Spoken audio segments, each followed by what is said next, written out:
Bonjour Guy Carlier. Bonjour Marco, bonjour Julie, bonjour à Guy. tous. Ce matin, Guy, vous nous racontez l'histoire de Zizou et Kanto qui vont à la banque. C'est vrai, on dirait le titre d'un conte pour enfants. Kanto et Zizou vont à la banque. Mais si aujourd'hui ces deux ex-gloires du football français iront dans leurs banques respectives, ce n'est pas pour les mêmes raisons. Il faut dire qu'ils sont tellement différents, Kanto et Zizou. Certes, ils ont le même accent du sud, mais Cantona vous le gueule fièrement au visage, tandis que Zizou murmure, Zizou susurre. On dirait une phrase extraite d'un traité d'ornithologie. La fauvette zinzinule, le Cantona éructe et le Zizou susurre.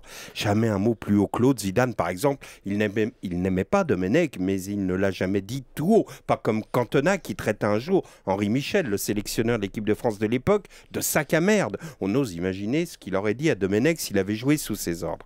Une grande gueule Cantona qui, sa carrière sportive terminée, a fait de la mauvaise peinture, tourné des films où il avait un singe pour partenaire et des publicités pour les rasoirs Bic et la Renault Laguna. Aujourd'hui, il s'occupe essentiellement de beach soccer, c'est-à-dire qu'il organise des matchs l'été sur les plages. Il est en quelque sorte animateur de club Mickey pour grands.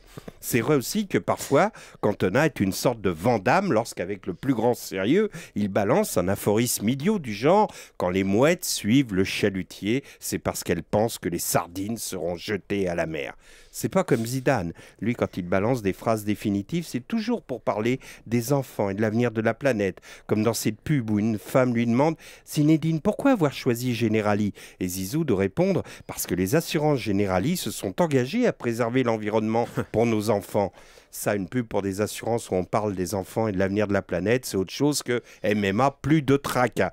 Les enfants... C'est son truc à Zidane. Ces jours-ci, par exemple, il vient de s'investir dans la candidature du Qatar pour la Coupe du Monde afin que les petits-enfants palestiniens qui jouent au foot avec des boîtes de conserve aient droit aussi à leur Coupe du Monde. Tiens, écoutez son spot comme c'est beau.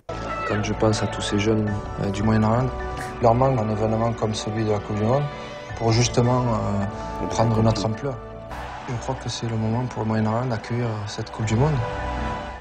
Je vous avais prévenu, c'est beau.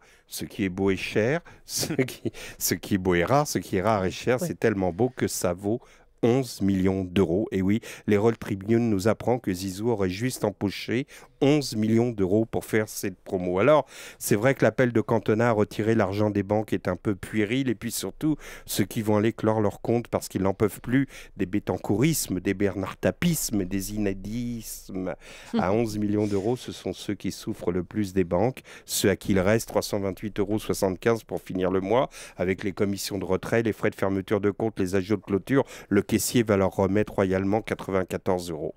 Mais quand M. Barouin estime dans une interview à François que l'appel de Cantona est grotesque et irresponsable, il a tort. Cantona fut un grand joueur de foot qui jouait avec le col de son maillot relevé, toujours la tête haute. Et ce n'est pas grotesque, M. Barouin, de dire aux pauvres gens « gardez la tête haute puisqu'il ne vous reste rien d'autre ». Cantona est peut-être puéril, maladroit, grossier, mais quand les gens n'ont plus d'espoir, on leur donne ce qu'on peut. Et quand on n'a que l'amour, on donne de l'amour. Quand on n'a que l'amour pour meubler de merveilles. Et hier, Jean-Claude Juncker, le chef de file des ministres des Finances de la zone euro, a trouvé l'appel d'Éric Cantona totalement irresponsable.